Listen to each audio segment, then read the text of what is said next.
There we go. All right. Thank you so much to everybody for coming today to the wonderful presentation. Just a little bit of housekeeping. We will be recording. So if you do not wish to be part of the recording, feel free to turn your camera off.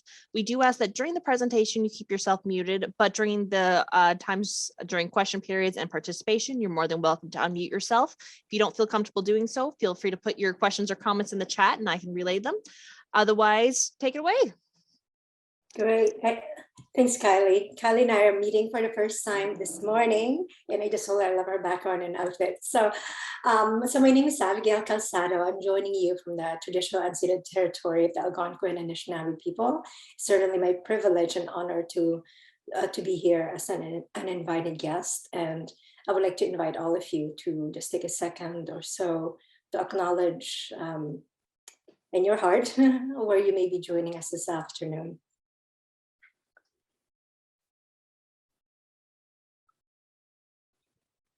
So again, Avegaile, I told Kylie, no need the introduction. You can look me up. I have a background in communication and leadership studies in yoga, and I do all sorts of things. It doesn't really matter to any of you if you don't get anything from the webinar this afternoon. So let's focus on the content. I noticed the other day too that there's a title on the webinar called Psychology of Money. So I have to let you know that the webinar will be focused on developing courage and resilience. So yes, it's related to money, but there's no I know nothing about psychology of money. So the content and the focus of our time this afternoon, our 1 hour together, is developing courage and resilience. And I always start my practice with a guided meditation about a body scan. It's a simple but powerful mindfulness practice that I like to share with everyone.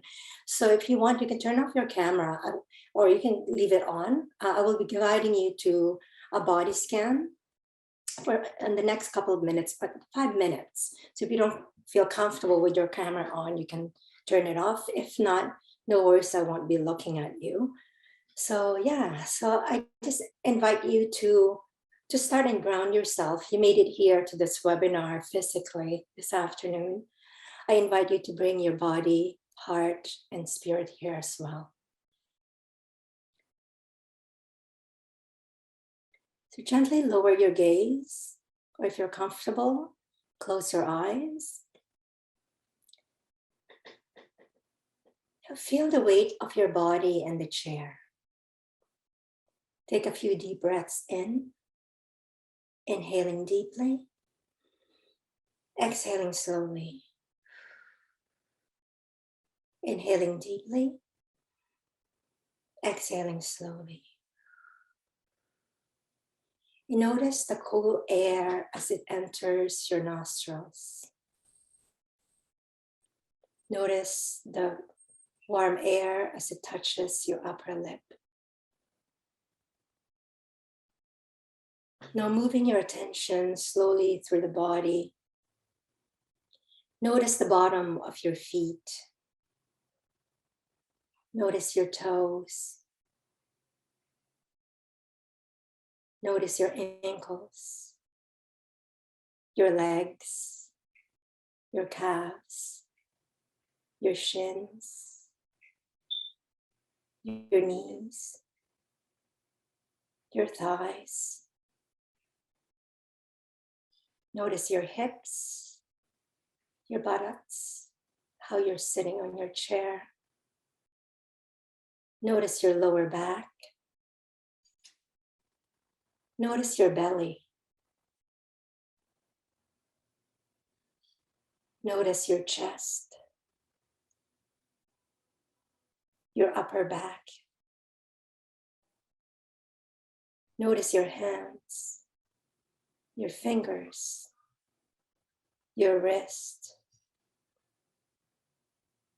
Notice your forearms, your elbows, your upper arms, your biceps, your triceps. Notice your shoulders. Notice your throat, your neck. Notice your face.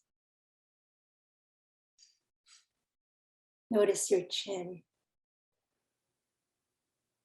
your lips.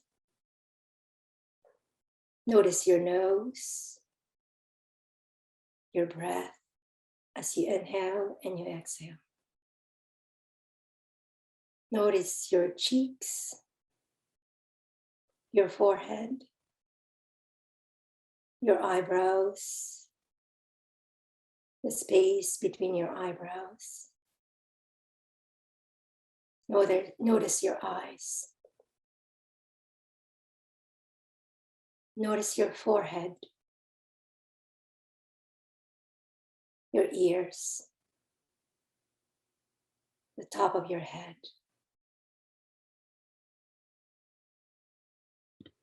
Now notice your entire body. Just paying attention to any sensations that may arise. Notice any tingling, warmth, coldness, any tension. Just notice. And then let it go. Inhaling deeply, exhaling slowly. Inhaling deeply, exhaling slowly. Now notice your mind. What thoughts are arising? Are you in the future? Are you in the past? If you notice that you're either in the past or in the future, bring your mind back to the present moment. Connect with your physical body. Just come back to the present moment and notice how you're feeling. Notice the sensations in your body. Inhaling deeply, exhaling slowly. Now bring your attention and your focus on your belly. Today we're going to be talking about developing courage and resilience. So in yoga, courage rests in our belly. The fire is in our belly. So just notice that fire. Notice that fire in your belly.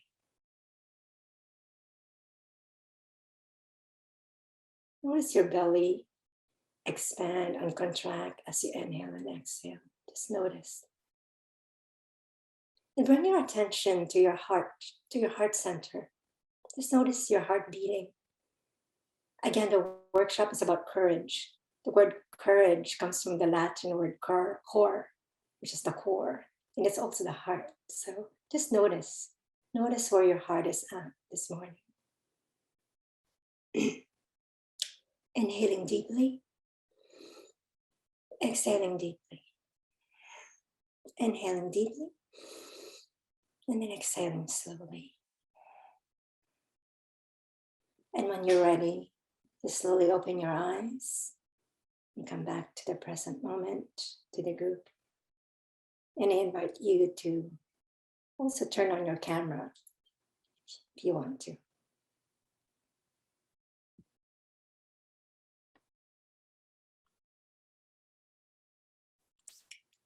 How is everyone feeling this afternoon? I just want maybe one word if anyone want to share on the chat, or feel free to unmute yourself. I just want to know where you're at.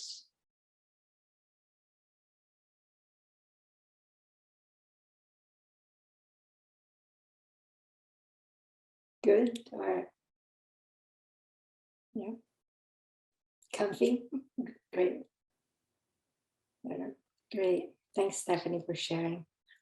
So we're going to go, now that you're feeling centered and focused, we're going to go into our first breakout session.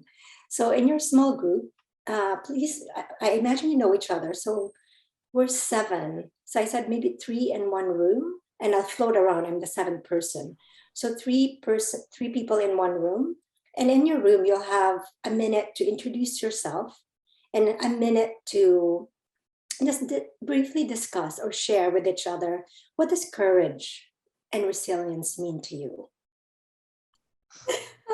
So I'm just gonna share my screen here, since it's just us. It's gonna be a pretty intimate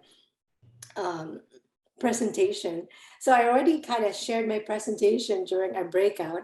Um, so yeah, so courage. Someone said determination, strength, leader. In the breakout group, I just asked what other words or what inner qualities would they associate with courage and resilience. And the words that came up were determination, strength, leadership, clarity, bravery, perseverance, and acceptance. And I also wanted to add, because that courage, it's not the absence of fear. A lot of us assume that being courageous or exercising courage is not having any fear. In fact, as you may already know from your experience, courage is not the absence of fear. It's really courage, is really how we effectively negotiate with our fears. Like, think of the times when you exercise courage. You were fearful about a situation, but you did it anyway, even though you were terrified of that situation. So courage is really about not being fearless. Courage is about how can you effectively negotiate with that fear that you're experiencing. So essentially, courage is really about trusting ourselves. I mentioned for us women, because someone mentioned acceptance, and he said, well, sometimes for us women, and this is just not just based on my experience, based on my studies as well, that self-acceptance is actually the most courageous things that many of us need to do or want to do. So courage is about trusting ourselves, our capacities, our limits, and it's really about exercising our inner power. It's about doing what we need and want to do, no matter how much fear would have prevented us. And we exercise courage in our everyday life. There are many situations. You talk about change of career, starting as a business person, everything that we do. Like myself, I'm also an entrepreneur. I quit my really high paying job a few years ago and said, I'm going to follow my dreams. And my dream is to do this, to help empower women to promote leadership and well-being. So this is what I'm doing.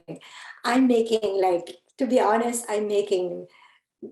I don't know how I'm paying my bills, but it's not even close to what I was getting before. However, the inspiration, the energy, the drive, I get it because I'm following my own source of strength. I am exercising my inner power, and somehow abundance comes to me. Just the other day, I got this huge lottery win that I didn't even ask for. It's amazing.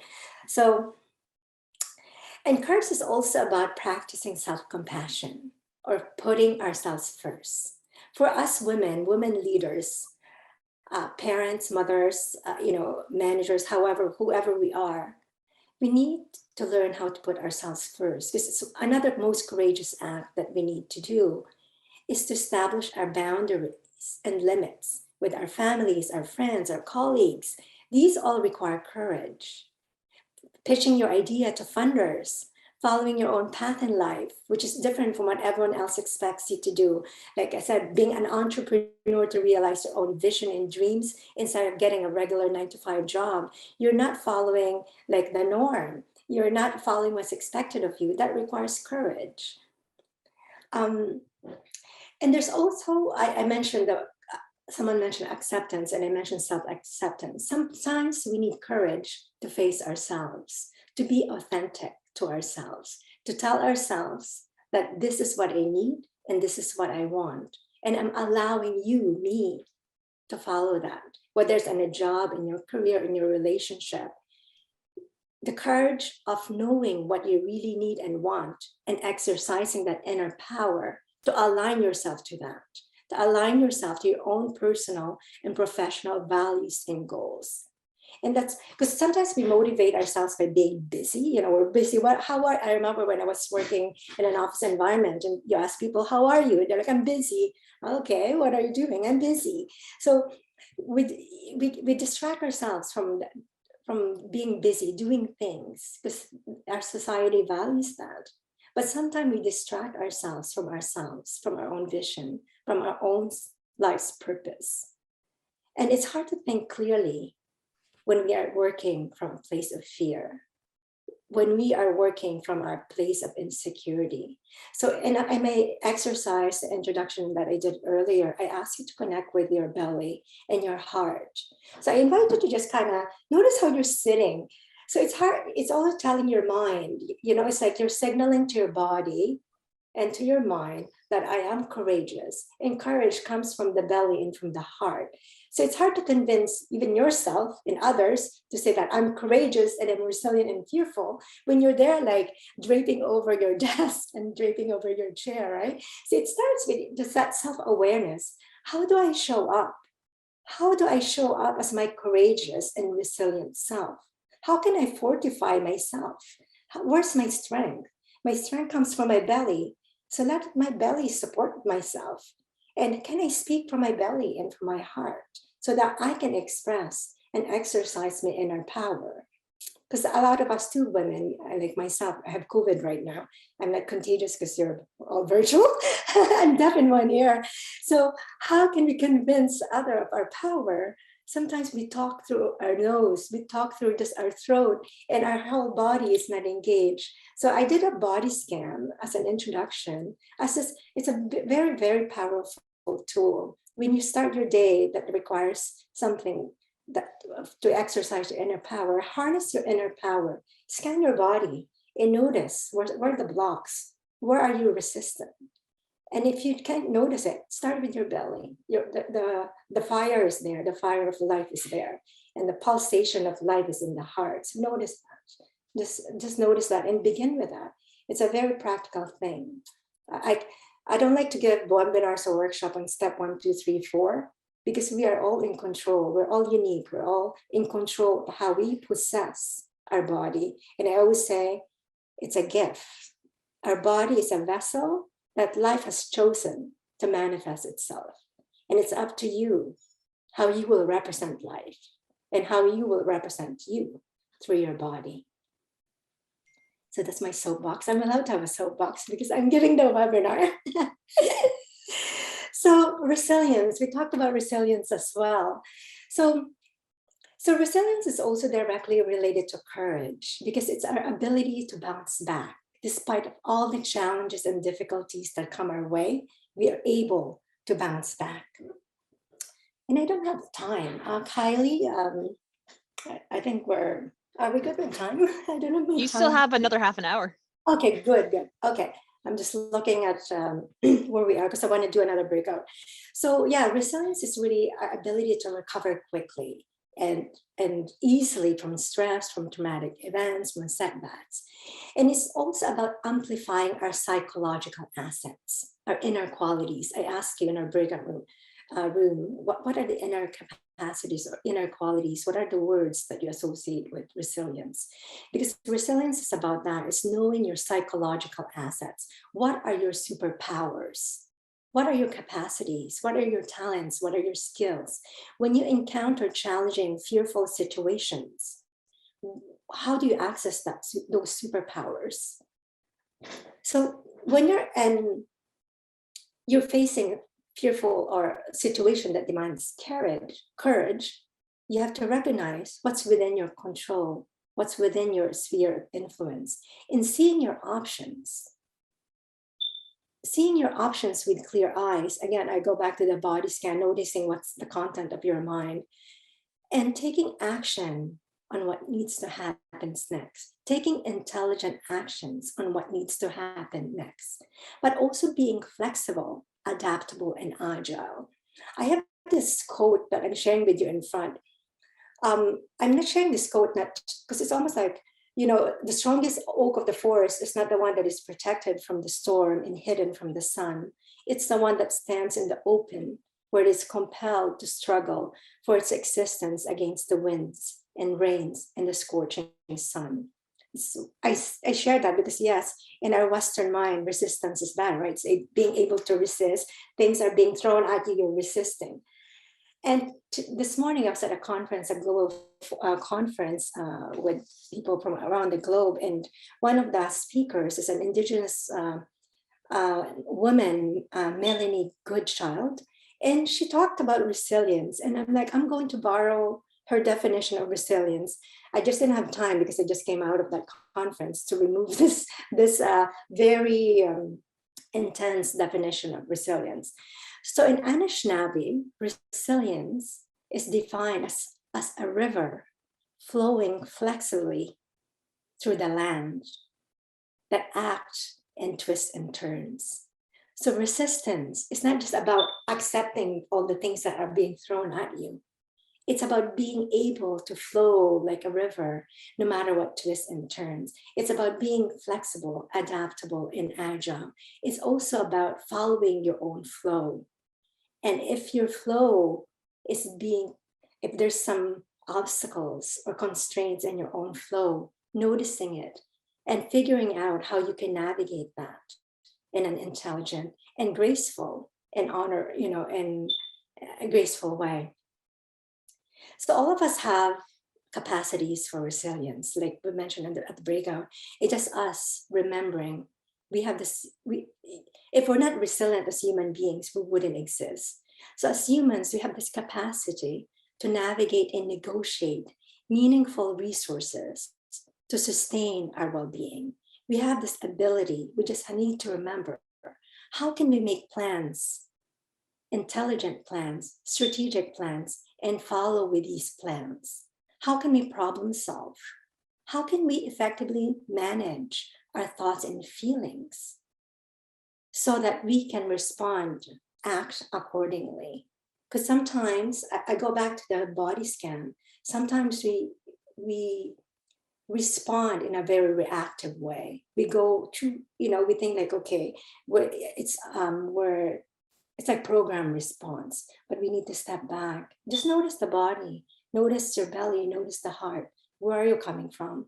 Notice your thoughts. What's in your mind? Notice your heart. What are you feeling? How do you respond based on that information?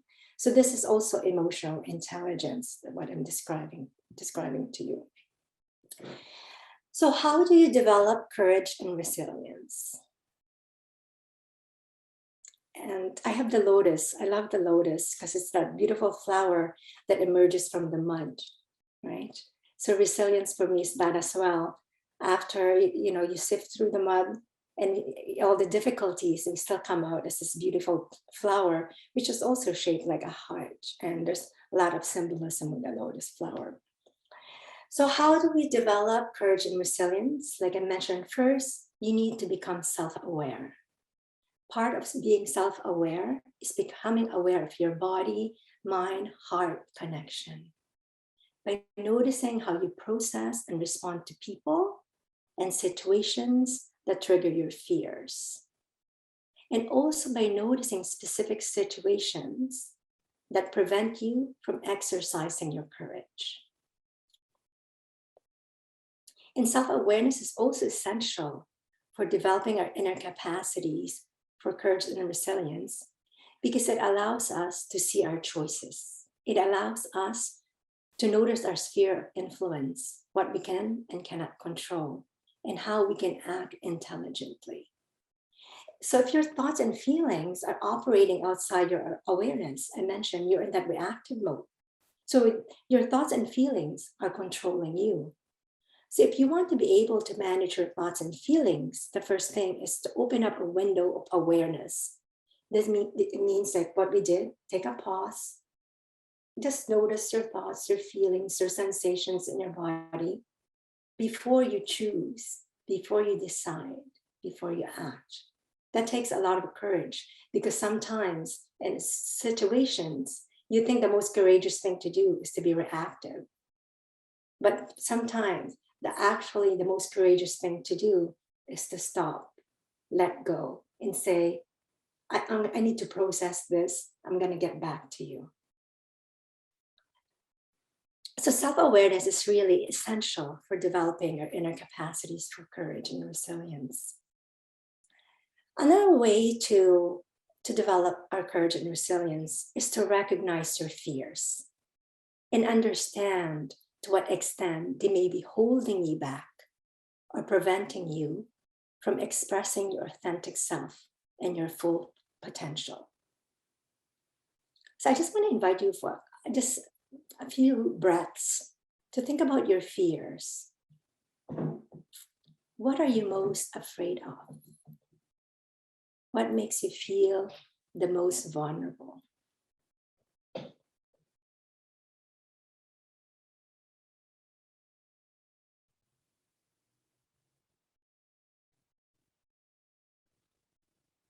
If you want, you can note it down. Just acknowledge it and say, okay, there you are. I know you know.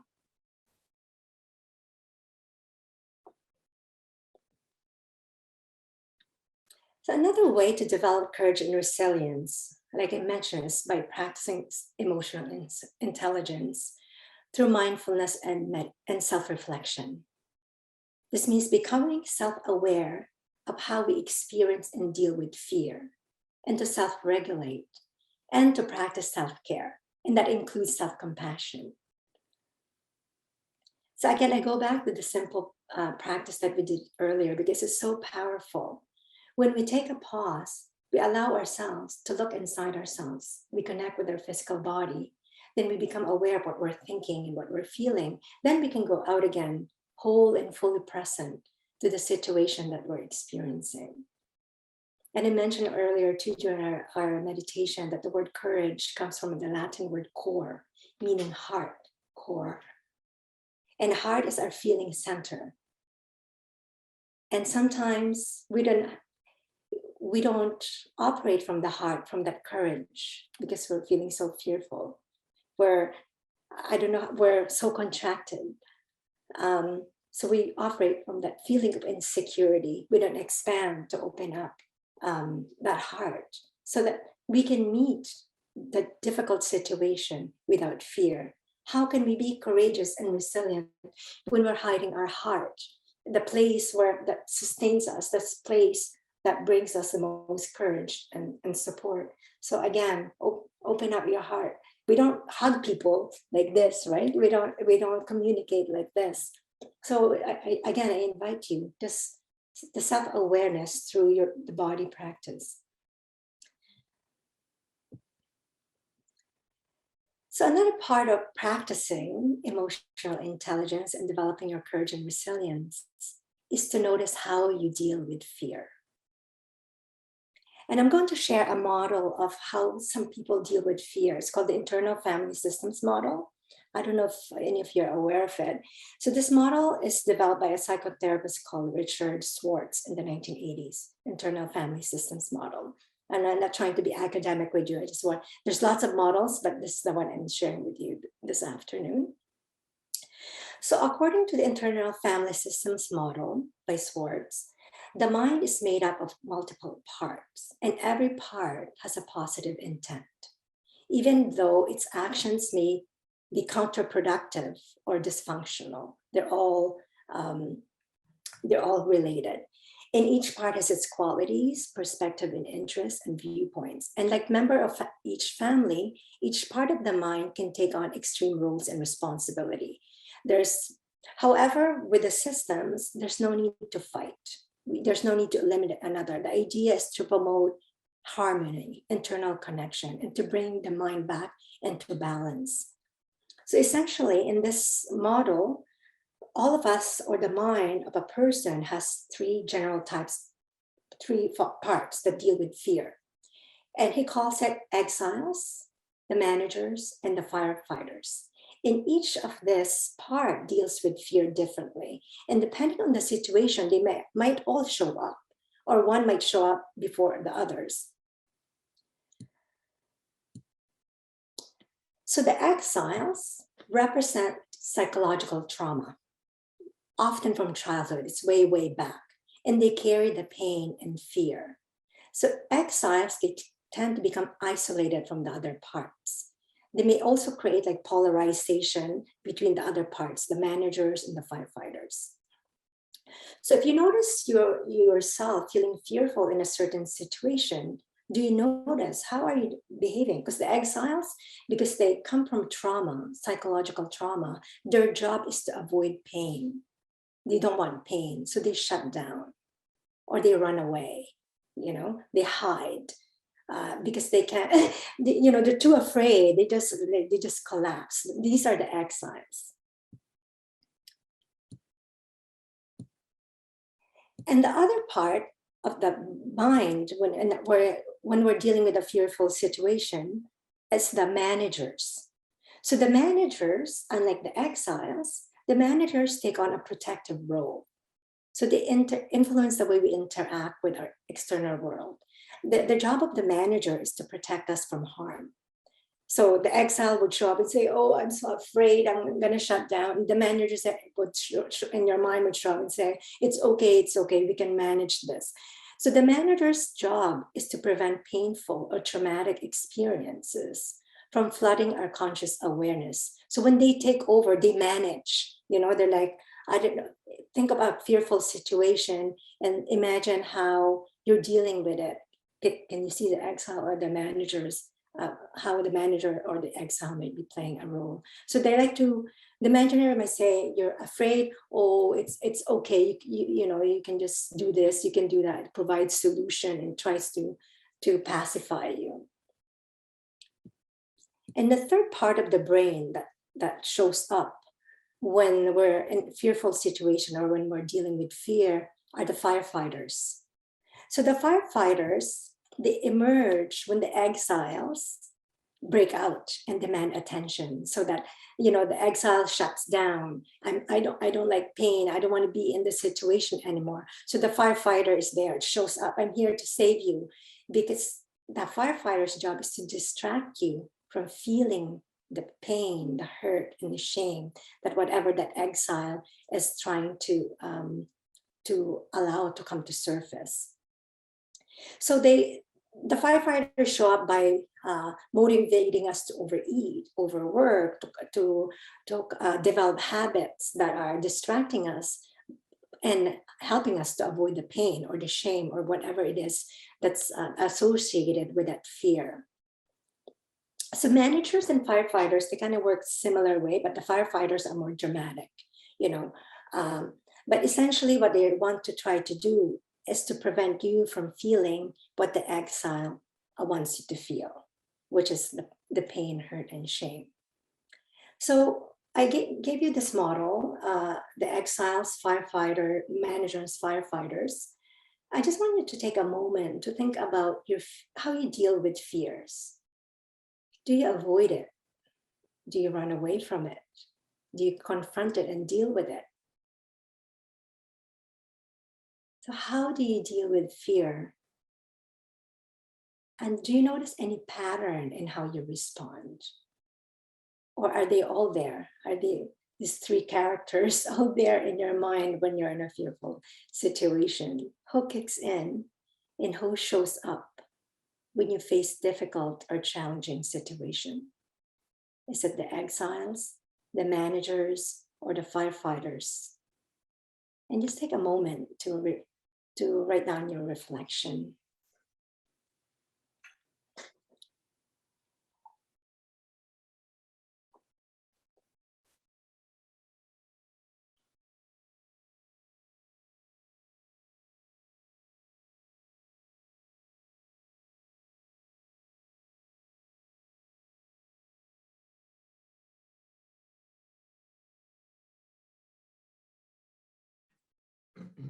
Did I hear correctly? It's called the internal family systems model? Yes, yes. Okay, yeah. Yes. I want to look into it because I'm having a hard time. I mean, it's either a manager or a firefighter, but I can't discern. So I want to. Yeah, there's lots more. I'm giving you the really like crash course on this. People have devoted their lives, obviously.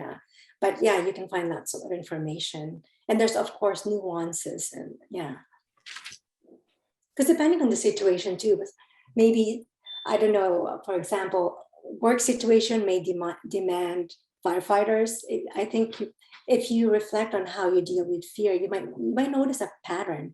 Maybe even think of certain people, maybe even if there's certain people that trigger your fear. So think about, okay, think of people, circumstances, or situation that may be triggering your fear. And who shows up in those situations? or who shows up. Let's say I'm thinking, I always use my mother, poor her, but who shows up when I'm in front, in front of this woman. Yeah, so because it just helps us when we know our pattern, we can act more intelligently. And yeah, you don't have to tell people, oh, when I meet with you, you invite the firefighter to show up. I don't know. But yeah, so it's called internal family systems model. You can just look it up. So yeah, I will let you reflect on that. I'll continue to the next point.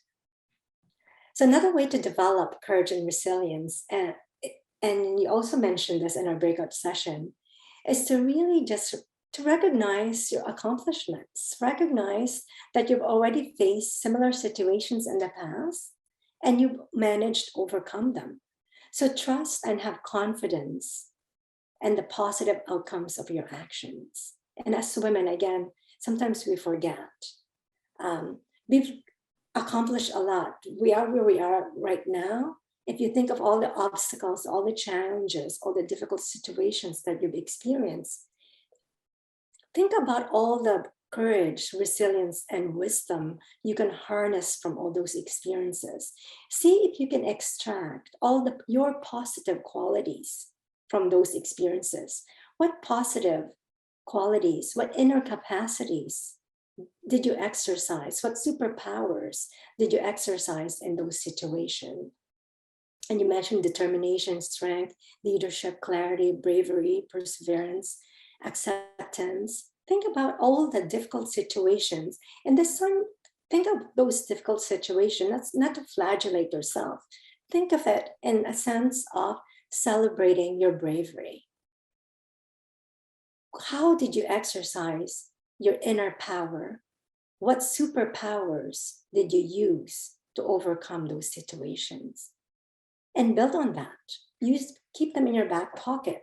When you're experiencing fearful or facing fearful situation, or you're in front of someone that triggers your fear, take out your superpowers, exercise your inner power. So I just want to invite you to think about your biggest achievement this year. We're now 2020, we still have 6 months left, but reflect on the first 6 months of this 2022. What's your biggest achievement this year? What have you accomplished despite all the challenges you faced or obstacles you have to overcome? Acknowledge it by writing it down. If you want, you can turn on your mic or share it on the chat. It's always also good when we recognize and celebrate something. It's also nice when we have witnesses. So we have a safe space this afternoon. So feel free to, I'm just seeing a chat. Customer just walked. Oh, okay. I thought that's the accomplishment. Customer just walked in. Be right back. I'm like, okay. I guess Kylie's selling something. Okay, that's her achievement. So just think about your biggest achievement this year so far, because we still have 6 months left.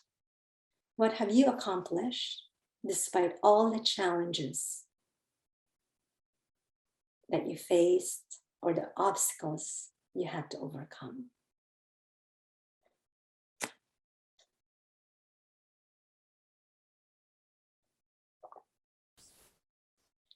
How's our time, Kylie? Technically you have another 10 minutes, but we have the room till 1:30, so take your time. Okay. Are you guys good? Yeah, okay. So I'm going to continue. I'll let you continue reflection on your own. I'll go on to the next point. So another way to develop courage and resilience is to find a supportive and safe community. Like you have this afternoon, Paro Center is there. I'm sure you have mentor business counselors, you have support. And make sure it's a supportive and safe community that shares your values and beliefs. I always say this at all my webinars and workshops. Don't look for people who can poke you. And don't look for people who can poke you where you bleed. Because sometimes when we're feeling fearful, we also become desperate. And sometimes we attract other desperate people, and that becomes sort of like vampires. They're desperate, so they gather their strength by getting other people's strength. So when you're feeling, if you want to develop your courage and resilience, make sure you're in a community, in a safe community of people who support you, people who share your values and beliefs. You can always, actually, you don't even need to go there. You don't need to hang out with those people if you don't find them to be support. You know, as entrepreneurs, I think sometimes we're walking our own path, and it takes a lot of energy to be explaining yourself to those who don't understand you. So maybe it may take courage to say, okay, I need to let go of this relationship, or I need to let go of this friendship or this interaction, because right now it's really not serving me. Yeah, so that's the last point about developing courage and resilience.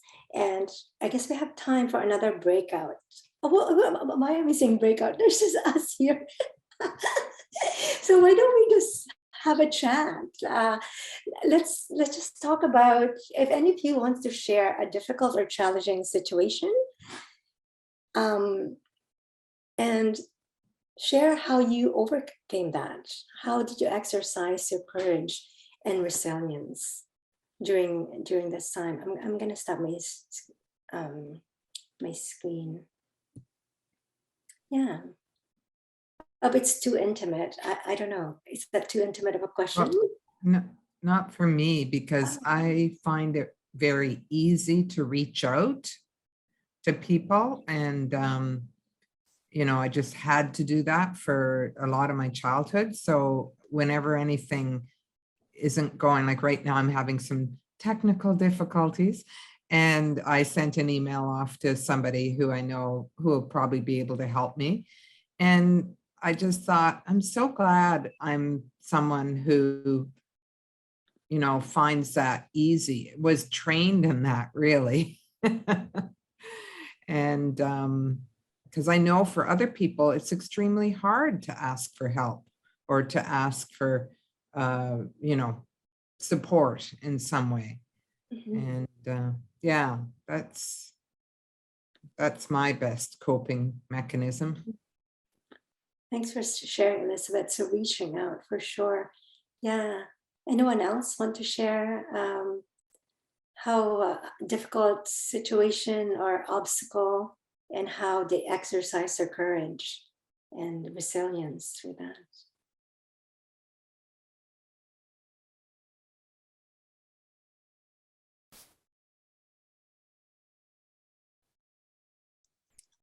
Yeah. Kylie? Um, Well, say, I don't know if you wanted to share. I'm just trying to think of anything off the top of my head. And the only thing that comes to mind is when I fall off my horse, it's the courage to get back on after I've fallen off. It's like, okay, ow, that hurt, but I got to get back up. That's a nice metaphor too for life, right? Yeah. Because if we just stay down each time we meet an obstacle, like we're just going to be a doormat for the rest of the world, right? So yeah, I think even though it's like, I think your example is real, right? You're on the Oh, it's physical. Yeah. Oh, it's 100% Physical. physical. I got a nice bruise going on right now, actually. But I'm also using that as a metaphor of how we can, how can also be courageous and resilient in life. That imagine if we just stay down when we encounter difficult situation. Imagine if we let our fear hold us back each time, because I know there's always fearful situations. Now we have a bit of time. Before I let you go, because we have 5 minutes. Yeah, commitment. I like to end my workshops with commitment. So I just want to invite you to reflect on something that you would do if you were not feeling afraid. What would you commit to doing if you were not so afraid? It could just be something so simple like, I'm going to call this person, or I'm going to send an email to this person, or I'm going to invite this person, or I'm going to launch my business finally after thing. So yeah, you can share it. Actually, because this is about developing courage and resilience, I dare you, have the courage to express your commitment, to share your commitment. So I'm also a firm believer, when we articulate something, we give it power, right? It's energy. So when you articulate something, you express it and you let it out, and you let that energy attract other energy. So if you verbalize your commitment, you can start your sentence with, I commit to ... It can just be something so simple.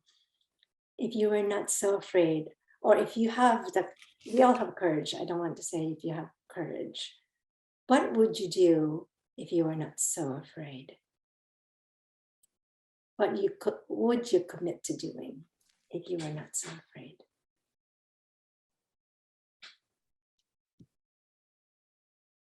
I think I finally pick up my best friend on her offer to go skydiving. Oh, wow.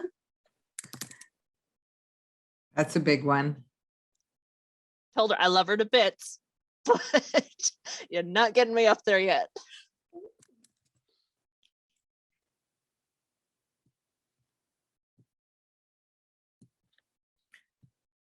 Anyone else want to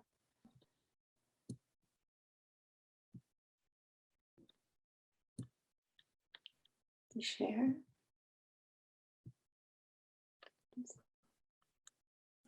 I agree with you, though. When we speak it out loud, then it somehow makes a bigger commitment. I do that a lot. I tell people what I'm going to do so that they ask about that project, and then makes me feel like, oh yes, okay, I got to get back on that project. Mm-hmm. Yeah, I think there's power, and yeah. So, well, thank you. I'm looking at the time. I just want to is there anyone else, Stephanie? Oh, because you're unmuted, so I think I cut you. No, not really. I was just kind of agreeing. Okay. How about you, Marge? Is there something you want to share with your commitment? I'm trying to think of something, and I feel like on the spot. I don't really know. I have to think about it.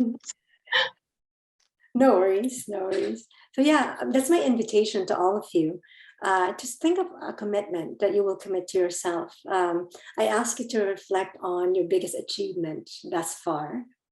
Okay, I'll just kind of reflect back. So 3 model, the internal family systems model, I invite you to reflect on how you deal with fear. Who shows up when you're facing a fearful situation? Is it the exiles, the managers, or the firefighters, or all of them? So I invite you to reflect on that and notice if there is any pattern in how you respond. And I also want to invite you to celebrate your bravery, recognize and celebrate your bravery by thinking about all your greatest achievements this year. Despite of all the obstacles or challenges that you face, you still achieve this. So I invite you to highlight that, celebrate it. And another thing is to reflect on your commitment. If you are not so afraid, what would you commit to doing? And you still have the rest of the year, or it could even just be a commitment for the rest of the week or the rest of the day.